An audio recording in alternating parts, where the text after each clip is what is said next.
Picture this, you're 70 years old, sitting in your own living room, and your family's walking all over you, figuratively, maybe even literally. Your daughter snaps at you for asking a simple question. Your son borrows money without a thank you, and your spouse expects you to jump at every whim. Like your decades of grit and wisdom mean nothing. You've spent a lifetime holding it all together, raising kids, paying bills, surviving storms, and yet, here you are, feeling like the rug they wiped their feet on. Sound familiar? If that hits you square in the chest, stay with me because today I'm handing you the keys to flip that script. You don't have to beg for respect or fade into the background. You've got wisdom they can't touch, and I'm going to show you how to use it. Welcome to 5 steps to stop feeling like a doormat at home. These aren't fluffy tips, they're hard-earned lessons from someone who's been there. And by the end, you'll know exactly how to stand up without starting a war. Let's dive in. The doormat trap. First, let's name it. Feeling like a doormat isn't just annoying, it's exhausting. At 72, I hit that wall myself. My son Paul would barge in, raid the fridge, and leave without a word. My wife, bless her, started treating me like her personal errand boy. Fix this, grab that, and I'd do it, thinking it kept the peace. But one night I caught my reflection in the window, tired, slumped, invisible. I'd survived a factory closing in '79, raised 3 kids on a shoestring, and outlasted more than most. Yet my own home felt like a place where I didn't matter. I've seen it in others, too. My friend Ruth, 68, told me she'd spent years cooking for her grandkids' visits, only for them to complain and her daughter to shrug.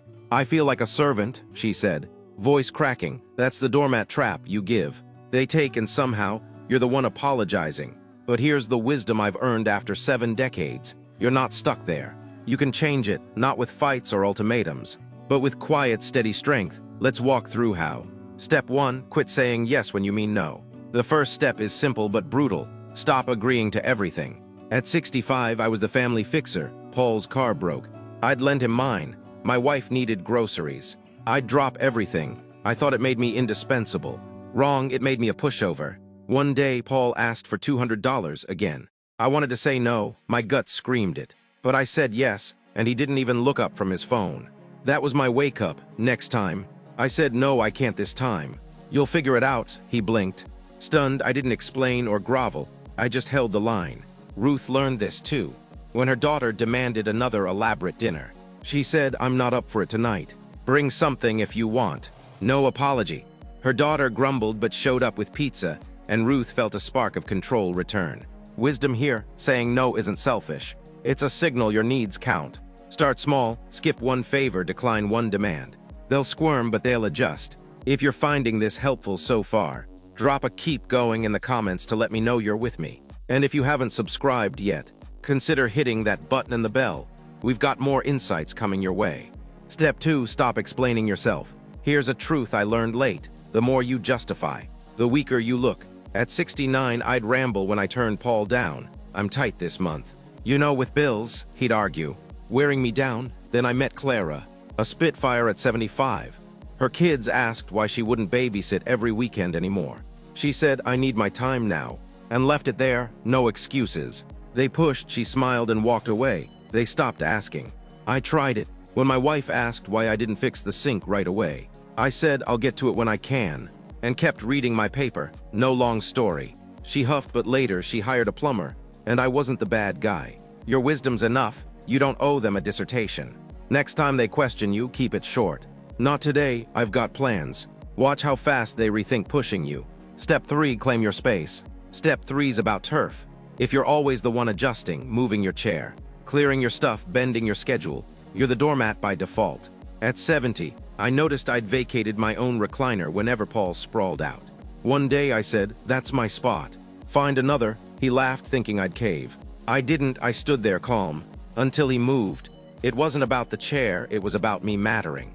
Ruth took this literal. Her grandkids trashed her living room.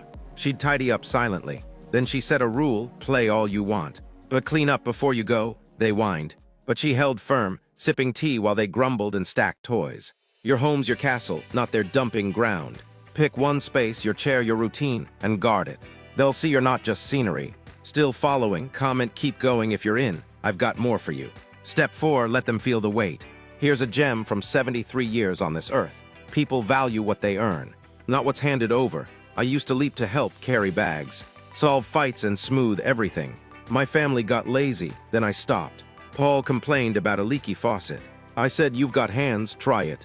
He fumbled but fixed it and bragged later. My wife griped about the yard.